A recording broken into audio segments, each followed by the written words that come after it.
Bismillahirrahmanirrahim. Assalamualaikum warahmatullahi wabarakatuh. Waalaikumsalam warahmatullahi wabarakatuh. Alhamdulillahillazi nahmaduhu wa nusalli ala rasulil karim. Asyhadu an la ilaha illallah wa asyhadu anna Muhammadan rasulullah. Allahumma shalli ala sayyidina Muhammad wa ala ali sayyidina Muhammad. Qul in kuntum tuhibbunallah fattabi'uhu yuhibbukumullah wa yaghfir lakum dzunubakum wallahu ghafurur rahim. Man ahya sunnati faqad ahabani wa man ahabani kana ma'i fil jannah. Bapak-bapak, ibu-ibu hadirin jamaah salat subuh Masjid Nurul Huda yang dirahmati Allah. Mari kita syukuri kalau Allah telah pilih kita untuk sholat subuh berjamaah. Karena ini bukan kekuatan kita, tapi ini adalah pilihan Allah kepada kita, sehingga kita mampu untuk melangkahkan kaki kita di masjid yang kita cintai ini. Bapak Ibu, selawat dan salam kita sampaikan kepada junjungan kita Nabi Muhammad SAW beserta keluarga, para sahabat, para tabi'in hingga kita umatnya akhir zaman yang istiqomah menghidupkan sunnah-sunnah beliau. Insyaallah saya akan bacakan pesan dari Buya Hamka tentang sholat subuh.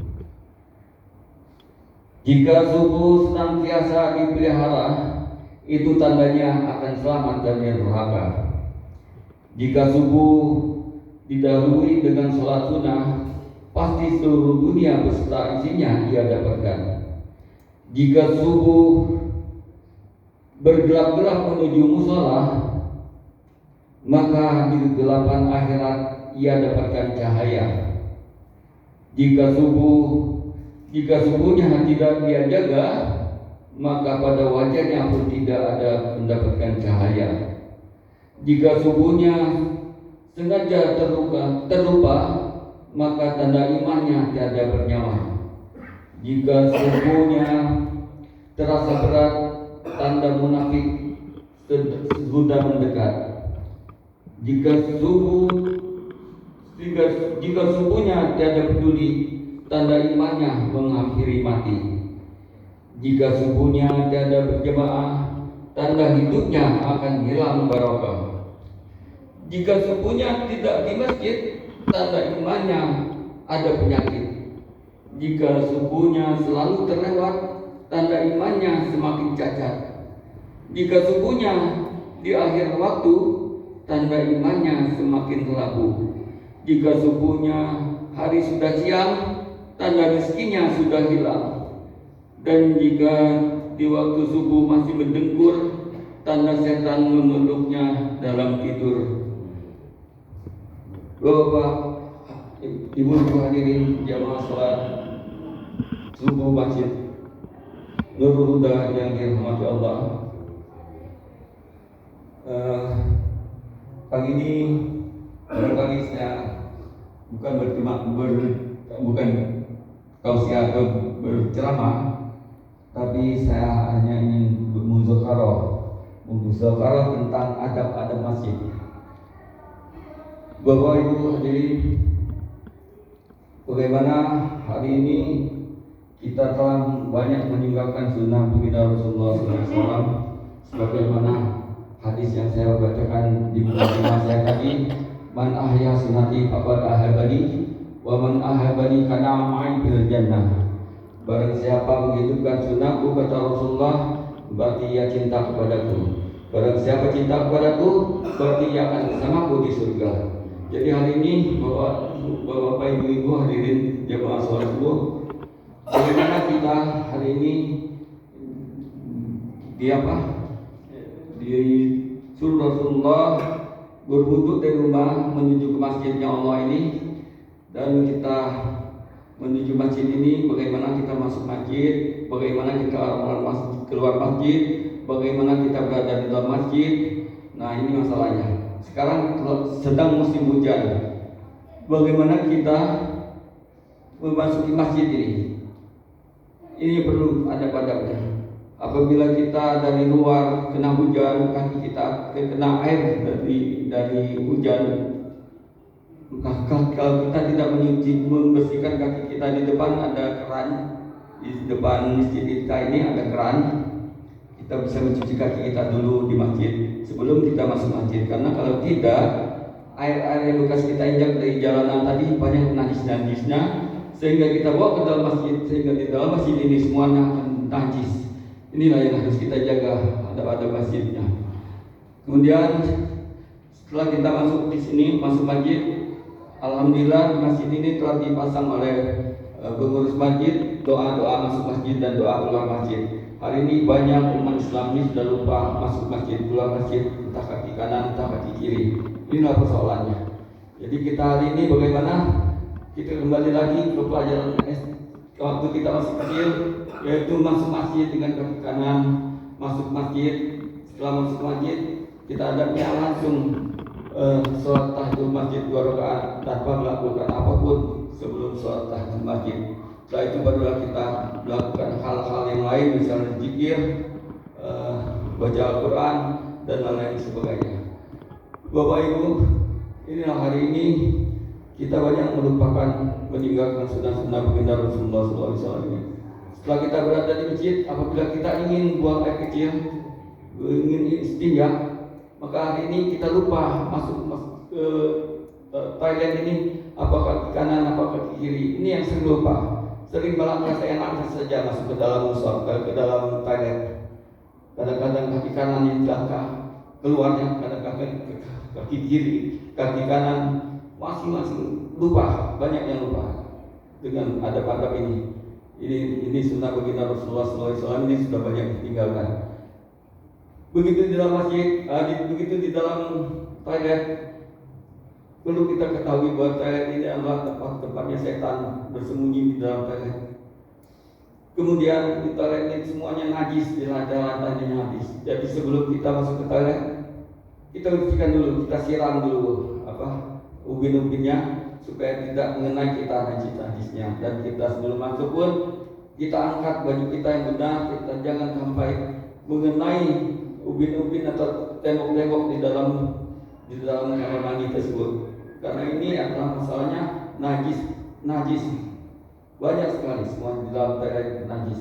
Nah, setelah kita berada di toilet, kita ingin istinja. Bagaimana hari ini umat Islam sudah lupa istinja yang disunahkan oleh baginda Rasulullah SAW. Banyak saya lihat hari ini mereka melakukan istinja yaitu dengan cara berdiri, jauh daripada sunnah Rasulullah SAW. Padahal apabila umur kita sudah 40 tahun, 50 tahun, apalagi sudah 60 tahun, maka kita tidak akan sempurna istinja kita. Apabila kita istinja dengan cara berdiri, tidak secara sunnah, yaitu dengan jongkok, maka kita anggap buang air kecil kita sudah tuntas.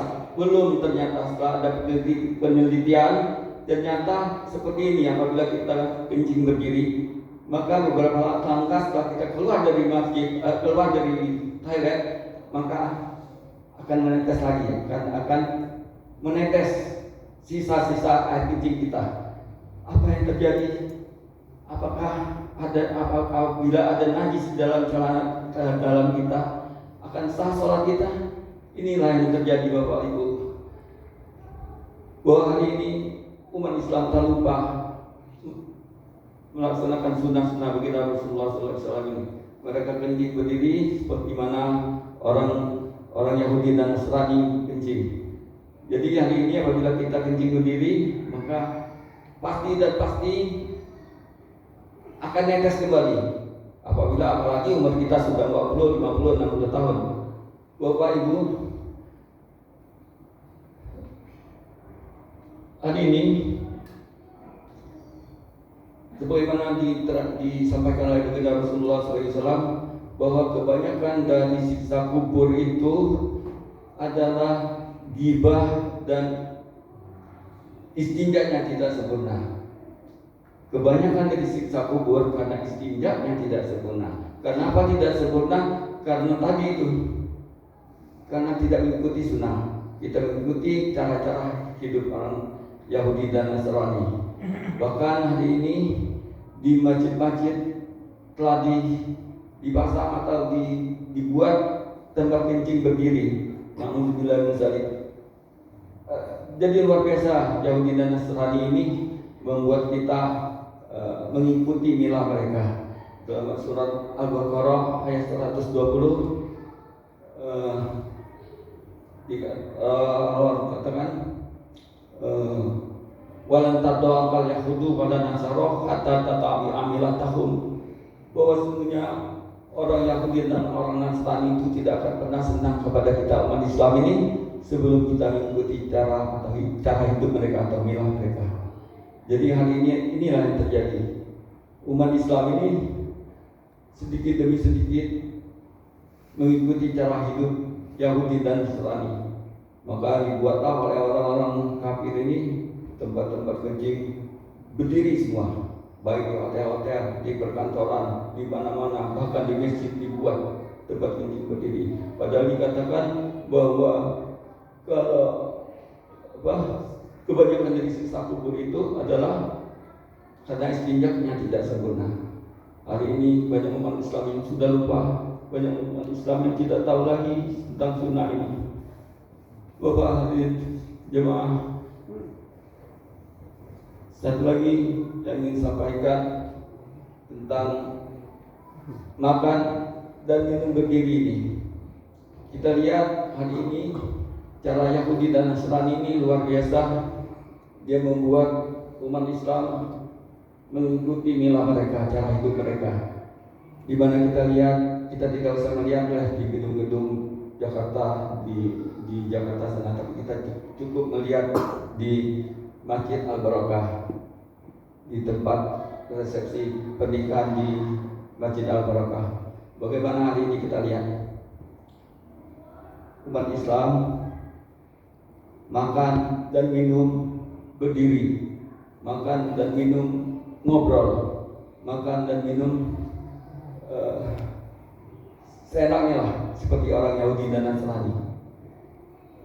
Padahal kita disunahkan untuk makan dan duduk, makan dan minum antara duduk dan tangan kanan. Hari ini kita lihat, mari kita lihat sama-sama di Masjid Al-Barokah, di tempat resepsi pernikahannya. Ya paling yang jongkok, yang tidak pegang kursi, mereka yang jongkok teman, ya tidak lebih dari 10 orang. Yang lainnya tetap sama. Mereka berdiri, makan minum berdiri, ngobrol. Hari ini luar biasa. Dikatakan bahwa ada yang mengatakan bahwa kita melihat saja kondisi, melihat situasinya saja. Nah, kalau tidak memungkinkan, tidak apa-apa. Enggak bisa. Ini adalah perkara sunnah. Jadi yang namanya sunnah, ya tetap sunnah. Kita harus mengikuti cara-cara yang dilakukan oleh Rasulullah SAW. Dan hari ini,